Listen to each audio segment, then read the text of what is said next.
जय श्री विष्णु भगवान।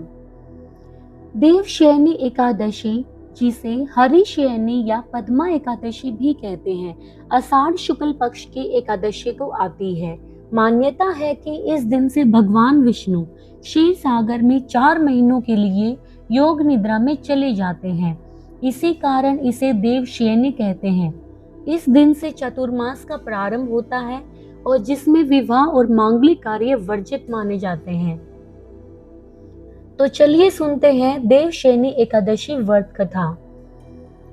पुराणों के अनुसार यह कथा सतयुग के महान धर्म प्रिय राजा मानधाता से जुड़ी है।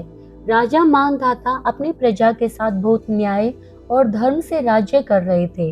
उनके राज्य में सब सुखी थे, लेकिन एक बार भयंकर अकाल पड़ गया। कई वर्षों तक वर्षा नहीं हुई, धरती सूखने लगी, अनाज का संकट हो गया और प्रजा दुखी हो गई। राजा ने अनेक यज्ञ किए, दान दिए, लेकिन बारिश नहीं हुई। वे चिंतित होकर महर्षि अंगिरा के आश्रम में गए और उन्हें प्रणाम कर बोले, गुरुदेव, मेरी प्रजा दुखी है, वर्षा न होने से अकाल पड़ गया है, कृपया इसका कोई उपाय बताइए। महर्षि अंगिरा बोले, राजन, आषाढ़ शुक्ल पक्ष की एकादशी का व्रत करो। इसे देवशयनी एकादशी कहते हैं। इसका व्रत करने और कथा सुनने से समस्त पाप नष्ट होते हैं और सभी मनोरथ पूर्ण होते हैं। इस पुण्य से वर्षा भी होगी।